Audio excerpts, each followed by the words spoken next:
Assalamualaikum warahmatullahi wabarakatuh. Perkenalkan, nama saya Siti Syarifina Kanza dari Program Studi Ilmu Administrasi Publik dengan nomor pokok mahasiswa 20360210057 dengan dosen pengampu Ainun Nazria SPD MSc pada mata kuliah Manajemen Perubahan. Bab 3. Perubahan organisasi. A. Substansi dalam perubahan organisasi. Perubahan adalah kebutuhan manusia, baik perubahan yang datang dengan cepat atau juga lambat. Dalam konteks kehidupan manusia tidak dapat hidup secara mandiri.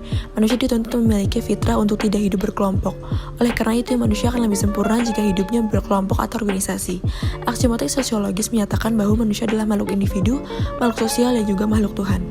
Dalam konteks kehidupan sosial di mana manusia berinteraksi dengan manusia lainnya, manusia membantu kehidupan secara organisasional sehingga memudahkannya melakukan interaksi yang bersifat timbal balik, sehingga memungkinkannya memiliki kesamaan dalam mencapai tujuan.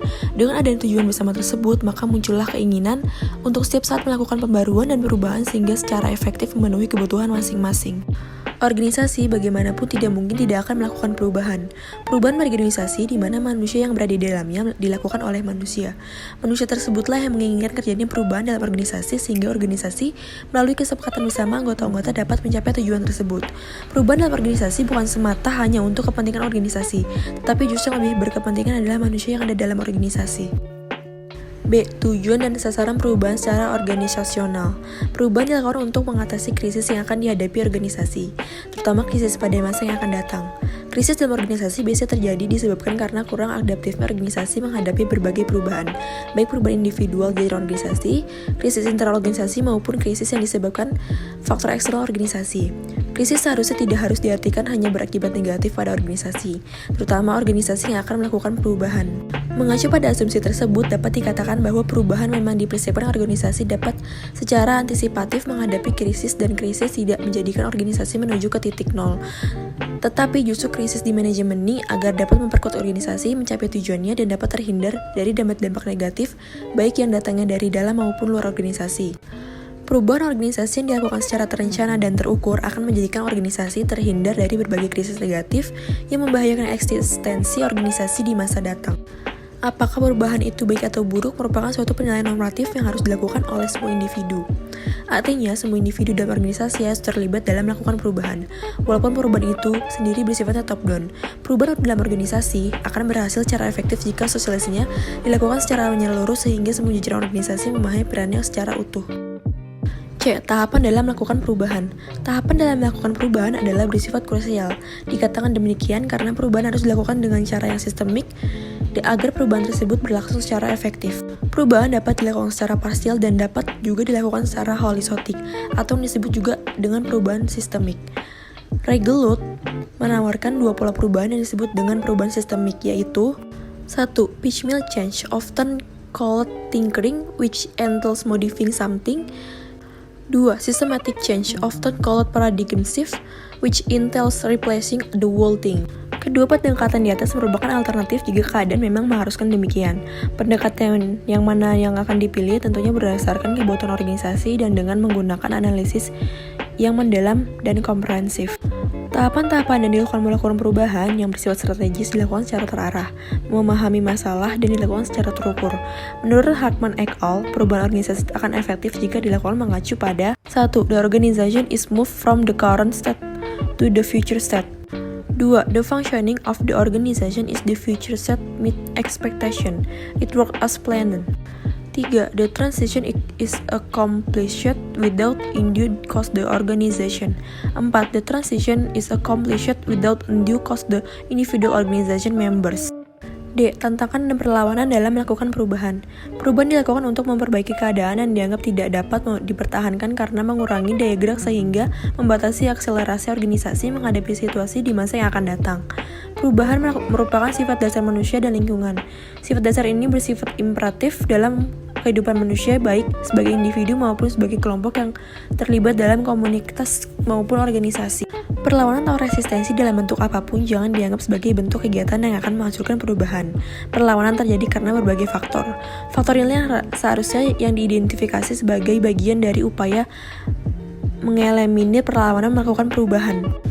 Beragam alasan mengapa terjadi perlawanan dalam melakukan perubahan. Perlawanan yang dilakukan tersebut bukan hanya dalam bentuk individual saja, tetapi juga dalam bentuk kelompok. Menurut Griffin, perlawanan terjadi karena beberapa hal antara lain: 1. Ketidakketentuan, 2. Kepentingan pribadi, 3. Perbedaan persepsi, 4. Hilangnya rasa. Perlawanan pada dasarnya dilakukan orang karena perubahan biasanya diawali dengan ketidakmenentuan.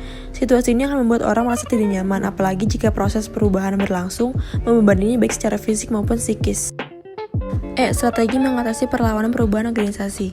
Penerapan strategi tersebut akan dipertanggungjawabkan. Untuk mengatasi adanya perlawanan tersebut harus dikenali lebih dahulu faktor atau aspek yang menyebabkan mereka melakukan perlawanan.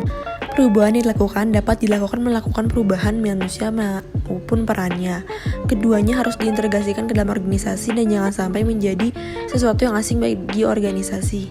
Perubahan orang yang terdapat dalam organisasi berkaitan dengan adanya peningkatan kualitas personil sehingga mampu melaksanakan tugas yang dibebankan padanya. Sedangkan perubahan peranan adalah agar setiap personil dan dalam organisasi terlibat secara langsung dan memahami kemana arah organisasi bergerak dengan diiringi tanggung jawab yang semakin tinggi sehingga akhirnya dapat memahami kriteria dari prosedur dalam melakukan evaluasi kerja. Untuk dapat melaksanakan perubahan sejalan dengan rencana yang telah diterapkan, perlu melakukan pendekatan dengan semua pihak di jajaran organisasi. Tujuannya agar seluruh personel organisasi merasa terlibatkan sehingga memiliki kebanggaan sebagai orang memberikan kontribusi terhadap terjadi proses perubahan. Kecenderungan melakukan perlawanan adalah salah satu masalah yang dihadapi organisasi, baik organisasi berskala besar, menengah, maupun kecil. Walaupun perlawanan itu dapat saja diartikan sebagai simbol dinamika, yaitu sebagai proses untuk menemukan yang terbaik bagi organisasi, namun jajaran organisasi yang memiliki tanggung jawab untuk mengamankan rencana perubahan, merupakan langkah-langkah yang bersifat antisipatif dan berdimensi preventif, serta kuratif dalam rangkaian rencana perubahan secara menyeluruh. Bab 4. Organisasi pembelajaran dalam konteks pengembangan organisasi. Substansi pengembangan organisasi. Pengembangan organisasi adalah suatu usaha yang direncanakan yang dimulai oleh para ahli untuk proses membantu sebuah organisasi mengembangkan keterampilan diagnostiknya, kemampuan penguasaannya, strategi hubungannya dalam membentuk sistem-sistem sementara atau setengah tetap, dan persamaan budaya. Pengembangan organisasi merupakan kegiatan terencana tanpa adanya perencanaan yang tersusun secara sistematis yang sifatnya bertahap. Rencana pengembangan organisasi sudah tercapai menurut yang diinginkannya. Perencanaan pengembangan organisasi semakin berhasil jika melibatkan orang ahli yang dalam melakukannya. Fokus pengembangan organisasi adalah peningkatan proses pembaruan organisasional sedemikian rupa sehingga para manajernya dengan cepat mampu melakukan perubahan pada kultur organisasi yang dipimpinnya guna siap menghadapi permasalahan yang baru pasti muncul. Untuk kepentingan tersebut, 3 faktor utama yang harus diperhatikan ialah A. Visi masa depan, B. Rancang bangun suatu model perubahan, C. Penghargaan setiap perilaku yang memperlancar terjadi perubahan. Ketiga faktor ini merupakan prasyarat tidak dapat diabaikan jika organisasi melakukan perubahan dan pengembangan organisasi. B. Proses pengembangan organisasi. Pengembangan organisasi dilaksanakan secara bertahap dengan proses yang sistematis untuk menjamin tercapainya pengembangan secara menyeluruh. Proses yang dilakukan tetap mengacu pada tahapan-tahapan yang merupakan rangkaian kegiatan secara sistemik. Proses tersebut dapat dilakukan bila para perencana yang berada di dalamnya dapat menjelaskan prosedur-prosedur apa saja yang harus diperhatikan dan ditekankan dalam operasionalnya. Proses yang dimaksud di sini adalah proses perencanaan suatu program yang dilakukan berdasarkan rencana secara bertahap. Dan dengan proses tujuan tersebut, tujuan rencana diketahui secara terukur sehingga dapat diukur keberhasilannya. Pada akhirnya dapat dievaluasi untuk mengetahui efektivitas pemasarannya. Proses pengembangan di organisasi sebagai bagian dari rencana perubahan organisasi dilakukan dengan diawali oleh tindakan diagnosa. Tindakan dilakukan untuk mengetahui kebutuhan berencana perubahan dan pengembangan organisasi. Tindakan diagnosis ini dilakukan dengan mengumpulkan dan menganalisis sebanyak mungkin hal-hal yang terkait dengan tujuan perubahan organisasi. Setelah tahap pengumpulan analisis tersebut, proses selanjutnya adalah melakukan tindakan intervensi dengan melakukan kerjasama dengan orang-orang yang memiliki keinginan untuk melakukan perubahan. Kemudian barulah muncul melakukan penguatan-penguatan untuk mendapatkan dukungan penuh dari orang-orang yang mendukung rencana perubahan dari pengembangan organisasi. Proses pengembangan organisasi yang diawali dengan diagnosis, intervensi, dan penguatan bertujuan agar proses pengembangan organisasi terjamin secara menyeluruh dan memungkinkan para ahli yang terlibat di dalamnya dapat melibatkan siapa saja sehingga semakin memperkuat barisan para pendukung rencana dan perubahan pengembangan organisasi. C. Pembinaan dan pengembangan organisasi perguruan tinggi. Organisasi perguruan tinggi memiliki kekhasan tersendiri jika dibandingkan dengan organisasi lain. Kekhasan tersebut bukan berarti perguruan tinggi menjadi terasing dan mengasingkan diri dari lingkungannya. Justru kekhasannya adalah karena perguruan tinggi tidak bisa dipisahkan dari lingkungannya dan ia menjadi penggerak pembaruan di lingkungannya dan yang memiliki kemampuan sistemik melakukan perubahan dan pembaruan. Perubahan selalu menjadi wacana dalam perguruan tinggi, sebab perubahan yang dilakukan dan dimulai dari perguruan tinggi memiliki akses yang besar dan lebih terjamin karena kredibilitas perguruan tinggi lebih dipercaya oleh masyarakat. Karena itu, organisasi perguruan tinggi secara ideal dapat melakukan perubahan dan mendorong terjadinya perubahan secara inovatif dan kreatif. Perubahan sebagai proses transformasi di perguruan tinggi meliputi berbagai aspek di dalam perguruan tinggi. Menurut Duderstadt mencakup hal berikut: 1. Misi universitas, 2. Restrukturasi keuangan, 3. Organisasi dan tata kelola, 4. Ciri umum universitas, 5.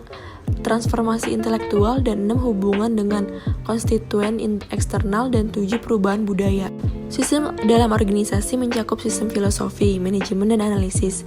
Kesemuanya memiliki tugas sehingga organisasi dapat mengintegrasikan dirinya dengan konstituennya. Pendekatan sistem yang digunakan dalam organisasi mengibatkan organisasi mampu melaksanakan tugas-tugas keorganisasiannya.